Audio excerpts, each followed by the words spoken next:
예, 반갑습니다. 오랜만에 뵙습니다.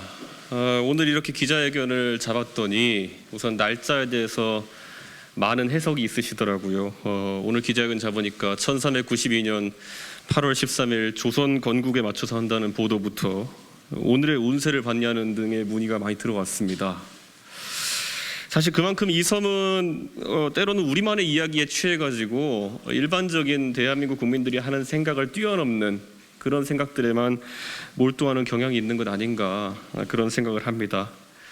제가 8월 7일에 페이스북에 오늘 기자회견 할 것이라고 예고했을 때 그 시점을 보시면 알겠지만은 저는 MBC 8시 저녁 뉴스를 보고 날씨 기상 예보를 본 다음에 8시 55분에 제가 공지를 했습니다. 저녁 뉴스를 봤더니 산사태와 저지대 침수가 우려된다라는 보도가 있었고, 그 집중호우가 끝난 뒤에 기자회견을 하는 것이 그래도 국민에 대한 도리일 것이다, 이렇게 생각해서 날짜를 정했던 것입니다. 그렇기 때문에 그 부분에 대해 가지고 여러 오해는 없었으면 하는 그런 생각입니다. 우선 기자회견을 시작하면서 국민들께 그리고 당원들께 사과의 말씀을 드리겠습니다. 큰 선거에서 3번 연속으로 우리 국민의힘을 지지해 주신 국민이 다시 보수의 등을 돌리고, 또 최전선에서 뛰어서 승리에 일조했던 당원들이 이제는 자부심보다는 분노의 뜻을 표출하는 상황을 보면서 저 또한 많은 자책감을 느낍니다. 그래서 이 상황을 해결하기 위해서 저는 지금까지 그래왔던 것처럼 앞으로 할 수 있는 역할을 모두 다 할 생각입니다. 제가 비대위 출범에 대해서 가처분 신청을 하겠다고 하니 갑자기 선당후사 하라는 이야기가 많이 나옵니다. 이 선당후사라는 의신연스러운 표현은 사자성어라도 되는 양 정치권에서 금과 옥조처럼 받아들여지지만, 사실 소설 삼국지 연의에서 쓰였던 삼성간호보다도 훨씬 더 근본이 없는 용어입니다. 뉴스 검색을 해봐도 2004년도에 정동영 씨가 제일 먼저 쓴 기록이 있을 뿐 그전에는 사용되지도 않던 그런 용어입니다. 조금 다르지만 그래도 유래가 있는 용어인 선당정치라는 용어는 공교롭게도 김정은이 휴전선 이북에서 지금 사용하는 신조입니다. 선당후사라는 말이 정확히 무엇을 뜻하는 것인지는 모르겠으나 아마 개인의 생각을 억누르고 당의 안위와 안녕만을 생각하라는 이야기일 것 같습니다. 이렇게 말하고 보니 북한에서 쓰이는 그 용어와 무엇이 다른지는 잘 모르겠습니다. 우리 당의 지지층은 이제 크게 둘로 나뉩니다. 태극기를 보면 바로 왼쪽 가슴에 손이 올라가는 국가 중심의 고전적 가치를 중시하는 당원과 지지자들이 있다면, 그에 못지않게 개인의 자유와 정의, 인권의 가치를 최우선으로 삼는 당원과 지지자들도 있습니다.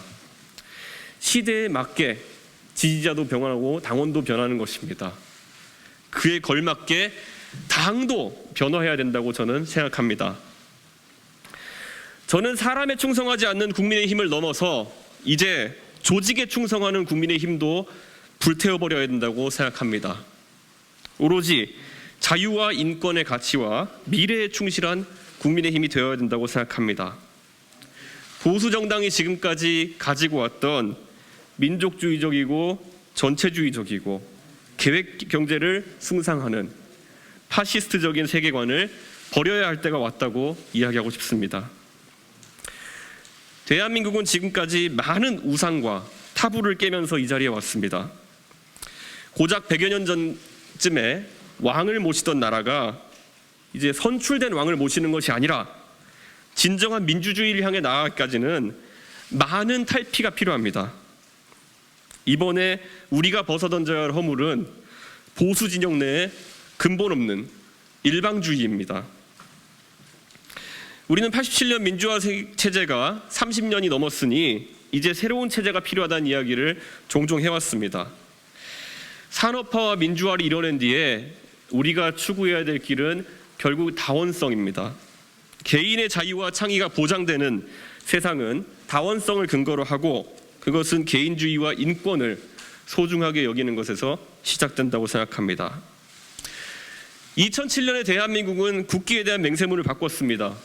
조국과 민족을 위해 무조건 몸과 마음을 바쳐 충성을 한다는 섬뜩한 전체주의적 사고를 입으로 계속 읊게 하는 것이 부적절했기 때문에 자유롭고 정의로운 대한민국에 충성한다는 문구로 바꿨습니다. 그만큼 국가는 자유롭고 정의로워야 국민의 충성을 받을 수 있다는 쌍무적인 관계로 바꿔나가려는 노력이 시작된 것입니다. 당이라고 다르면 안 됩니다. 북한의 선당 정치와 다르다면은 당은 민주적으로 운영되어야 하고 자유롭게 발언하고 활동할 수 있는 공간이어야 당원과 국민들의 지지를 받을 수 있습니다. 지난 7월 7일 윤리위 징계 이후 저는 별다른 이야기를 하지 않았습니다. 어차피 정치적으로 진행되고 원칙 없이 정해진 징계 수위라는 것은 재심을 청구한다 해도 당대표 축출의 목표가 선명한 그들의 뜻을 돌려 세울 수는 없었을 것이고 그것은 어차피 아직도 더디게 진행되고 있는 경찰 수사의 결과에 따라 다투면 되기 때문입니다. 하지만 이번에 가처분 신청을 하면서 저는 고민을 길게 하지 않았습니다. 이번 비대위 전환의 의도는 반민주적이었고 모든 과정은 절대 반지에 눈이 돌아간 사람들의 의중에 따라 진행되었기 때문입니다. 당이 한 사람을 몰아내기 위해서 몇 달 동안 위인 설법을 통해 당원 당규까지 누더기로 만드는 과정은 전혀 공정하지 않았으며 정치사에 아주 안 좋은 선례를 남기게 되었습니다. 지난 몇 년간 국회에서 민주당이 180석을 가진 절대적 입법권으로 여러 가지 정책을 무리하게 뜯어고치는 시도를 막아내겠다던 당의 모습이 이제는 사람 하나 잡자고 집단 린치에 이어서 당원 당규까지 졸속 개정하는 자기 모순 속에서 희화화되고 있습니다. 이번 비대위 전환을 위해 누더기로 만든 당원 당규와 그 과정은 검수완박을 한다고 모든 무리수를 다 동원하던 민주당의 모습과 데칼코마니가 되어버렸습니다. 비상상황을 주장하면서 당의 지도체제를 무너뜨리겠다는 생각은 그 자체로 황당한 발상입니다. 정당에 대한 평가는 주기적으로 진행되는 여론조사에서 파악됩니다. 민심은 떠나고 있습니다.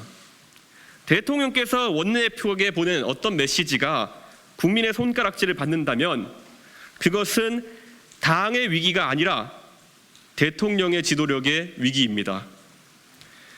문제되는 메시지를 대통령께서 보내시고 원내대표의 부주의로 그 메시지가 노출되었는데 그들이 내린 결론은 당대표를 쫓아내는 일사불란한 절차를 진행하는 것이라면 전혀 공정하지도 논리적이지도 정의롭지도 않은 판단입니다. 물론 가장 놀라운 것은 그 메시지에서 대통령과 원내대표라는 권력자들이 그들 사이에서 씹어돌렸던 그 씹어돌림의 대상이 되었던 저에게 어떤 사람도 그 상황에 대한 해명이나 사과를 하지 않았던 것입니다.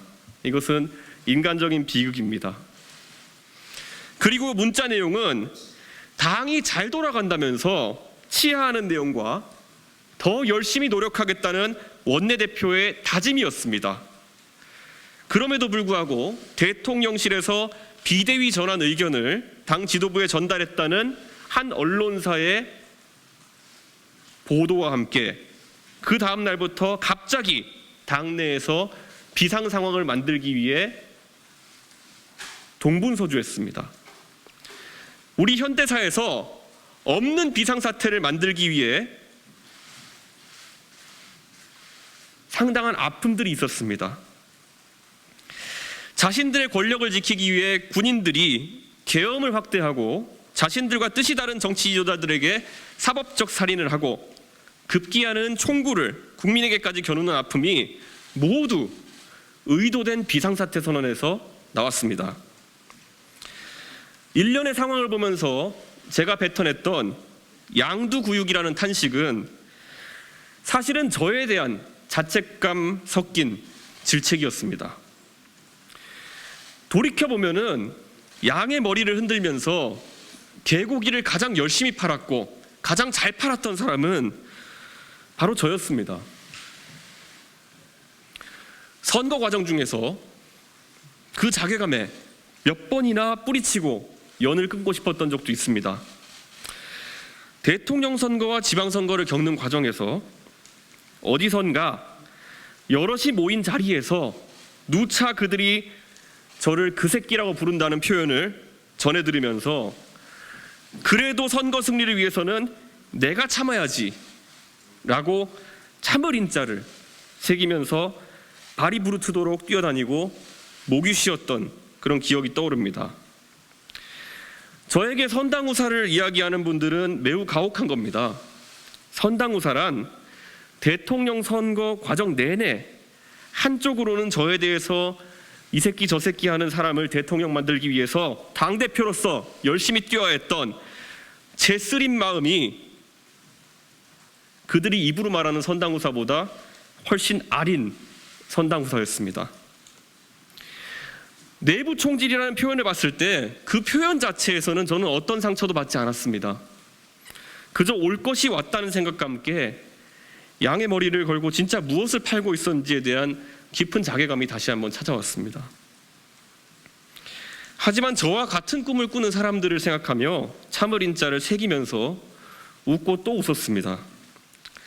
사상 처음 정당이라는 것에 가입했다면서 다시는 보수정당이 이미 썩어 문드러지고 형해화된 반공 이데올로기가 아닌 그들이 원하는 정치 과제를 다뤄달라면서 당원 가입 캡처 화면을 보내온 그 수많은 젊은 세대들에게 마약 같은 행복함에 잠시 빠졌고 전라도에서 보수정당에 대한 기대를 가지고 민원을 가져오는 도서벽지 주민들의 절박한 표정을 보면서 진통제를 맞은 듯 새벽 기차를 타고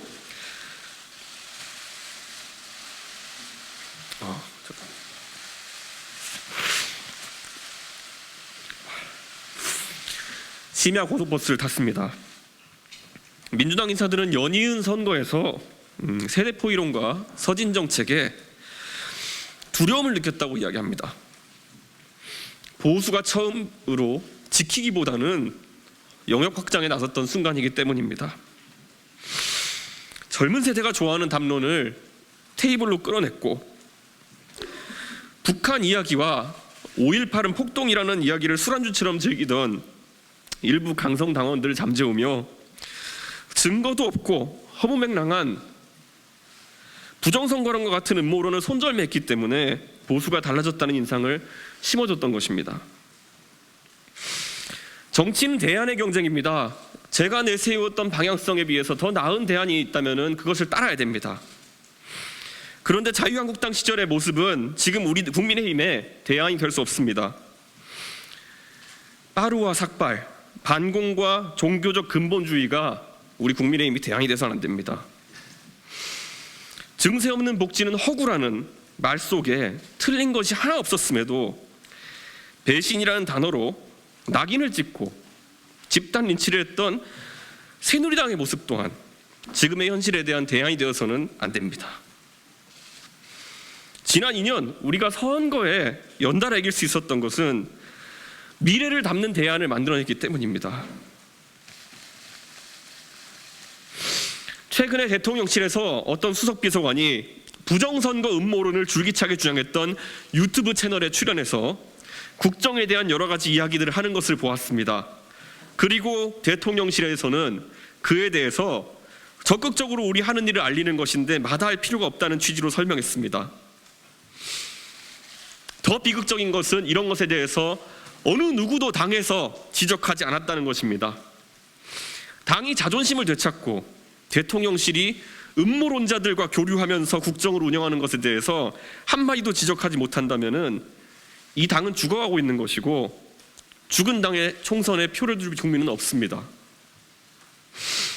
공정, 젠더, 차별, 약자 담론, 정의, 사회적 갈등과 철학의 충돌 같은 중요한 미래 과제들을 하나도 다루지 못하는 정치권이 젊은 세대의 어떤 참여를 이끌어내겠습니까? 사회의 모든 철학적 고민을 돈을 주느냐 마느냐로 치환해버린 진보의 현금복지 담론이 지속 가능하지 않았던 것처럼 애초에 보수 정당은 지금 사라져야 했던 북풍을 오히려 과제로 내세우는 상황에 이르렀습니다. 60년째 북풍의 나발을 불면서 선거에 이겼다고 착각했던 집단은 아마 지난 3번의 선거 승리를 복귀하면서 여가부 폐지 정도의 나발만 불면은 젊은 세대가 그들을 향해 다시 지지를 보낼 것이라는 착각에 똑같은 실수를 반복할 겁니다.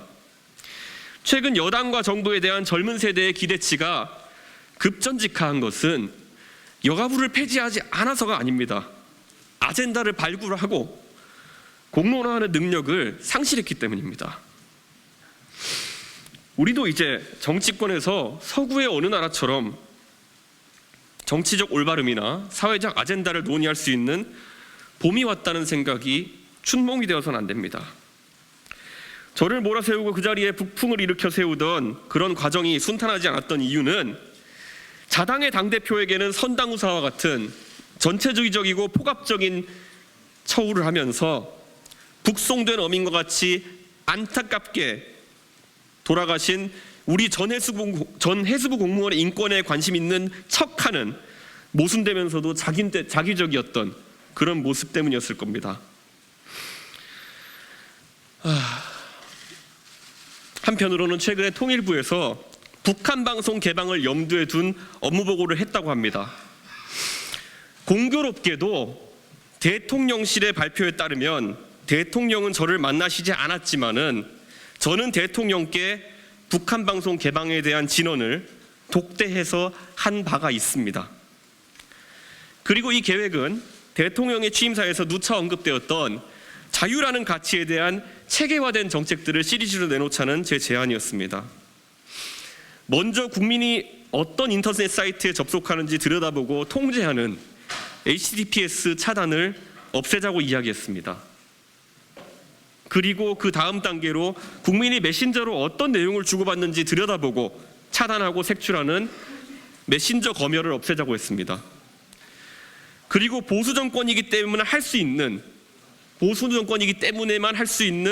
북한의 민낯을 노출하는 북한 방송 개방까지 추진해서 저들에게 우리 문화의 개방을 끝없이 요구하고 무엇보다 북한 정권이 스스로 폐쇄성과 문화 콘텐츠의 상대적 저열함을 부끄러워하도록 하자는 취지로 이야기했습니다. 앞부분의 내용은 다 어디로 가고 두서없이 북한 방송 개방에 대한 얘기만 단편적으로 흘러나오는 것, 이것이 지금 서사와 철학이 빠진 영혼 없는 당정의 모습입니다. 젊은 세대가 논쟁하고 싶어 할 과감하고도 전격적인 행보들은 시기를 놓쳤고 그 기대가 살아나지 않으면 젊은 세대는 이 정부를 본인들의 정부로 생각하지 않을 겁니다. 400년 전 자신이라면 부산을 공격할 수 있다고 외치던 400년 전 자신이라면 부산을 공격할 수 있다고 외치던 무능한 장수가 칠천량에서 무적 함대를 모두 수장시켰던 것처럼 지난 2년 동안 쌓아 올린 당의 승리 방정식이 송두리째 무너져 가는 것을 보면 마음이 송곳으로 찌른 듯이 아픕니다. 결국 이 정권이 위기인 것은 윤핵관이 바라는 것과 대통령이 바라는 것, 그리고 많은 당원과 국민들이 바라는 것이 전혀 일치하지 않기 때문입니다. 소위 윤핵관이라는 사람들이 모두 우리 당의 우세 지역구에서 당선된 사람들이라는 것은 결코 우연이 아닙니다. 경상도나 강원도, 강남 3구 등에서 공천만 받으면 당선될 수 있는 지역구에 출마하는 이들은 윤석열 정부의 성공을 통해서 딱히 더 얻을 것이 없는 사람들입니다. 그렇기 때문에 이 문제를 해결하는 것은 윤핵관들과 윤핵관 호소인들이 그들의 조그만 장원에서 벗어나 좀 더 진취적인 것에 도전하는 모습을 솔선수범해서 보이는 것입니다. 윤석열 정부의 성공이라는 표현을 앵무새같이 읊는 윤핵관 여러분이 조금 더 큰 정치적 승부수를 걸기를 기대합니다. 이준석을 몰아내는 것에 정치적 노력을 기울이기보다는 권성동, 이철규, 장제원과 같은 윤핵관들, 그리고 정진석, 김정재, 박수영 등의 윤핵관 호소인들은 윤석열 정부가 총선 승리를 하는데 일조하기 위해서 모두 서울 강북 지역 또는 수도권 열세 지역 출마를 선언하십시오. 여러분이 그 용기를 내지 못한다면은 여러분은 절대 오세훈과 붙겠다고 결심했던 정세균, 황교안과 맞붙을 결단을 했던 이낙연을 넘어설 수 없습니다. 여러분은 그저 호가호위하는 윤핵관으로 남게 될 것입니다. 윤핵관들이 꿈꾸는 세상은 우리 당이 선거에서 이기고 국정 동력을 얻어서 미래 세대가 바라는 가치를 실현하는 그런 방향이 아닙니다. 그저 본인들이 우세 지역구에 다시 공천받는 세상을 이상향으로 그리는 것 같습니다. 그런데 국가의 미래에는 그것보다 조금 더 중요한 목표들이 있습니다. 그것을 실현하기 위해서 노력을 지속해야 합니다. 호가호위한다고 지목받는 윤핵관과 그 호소인들이 각자의 장원을 버리고 열세 지역구에 출마할 것을 선언한다면 어쩌면 저는 윤핵관과 같은 방향을 향해 손을 잡고 뛸 수 있을지도 모릅니다. 수도권의 성난 민심을 느끼면서 같은 고민을 하게 된다면은 같은 꿈을 꾸게 될 것이고 같은 지향점이 있다면 동지가 될 수도 있을 것입니다.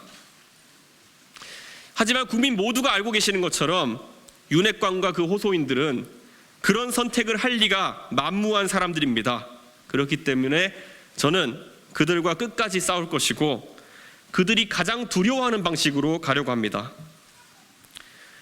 다음 주부터 더 많은 당원이 활동할 수 있는 공간을 공개하려고 합니다.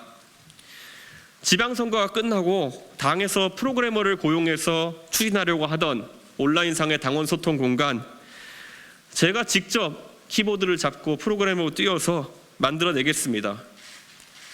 그리고 지난 한 달여간 전국을 돌면서 저녁으로는 당원을 만나고 나머지 시간에는 당의 개혁과 혁신을 위한 방안을 담아내기 위해 써내려가던 당의 혁신 방향에 대한 책도 이제 탈고를 앞두고 있습니다. 저는 제가 할 수 있는 위치에서 모든 노력을 경주할 것이고 가처분 신청의 결과는 저는 법원이 절차적 민주주의와 그리고 본질적인 민주주의를 지켜내기 위한 결단을 해줄 것이라고 믿고 기대하겠습니다. 가처분 신청의 결과가 어떻게 나오더라도 당의 혼란이 가중될 것이라고 말하는 분들에게 되묻고 마치겠습니다.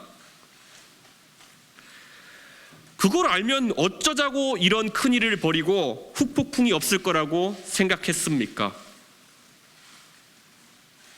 익명으로 지르는 문화에 익숙해져서 사고는 내가 쳐도 책임은 내가 지지 않는다는 그 생각으로 저지른 일입니까? 아니면 사퇴하고 다시 표결에 참여하는 후안모치한 모습을 보여도 2년이 지나면은 선거 때 국민들이 잊을 것이라고 생각하는 오만함입니까? 저는 이번에 노출된 당의 민낯, 적어도 그 민낯에는 그분들의 부끄러움이 함께 했으면 좋겠다고 생각합니다. 다시 한번 우리 당의 혼란스러운 상황으로 우리 국민들과 당원들께 많은 심려를 끼쳐드린 것에 대해서 책임 있는 사람으로서 진심을 다해 사과드리겠습니다. 감사합니다.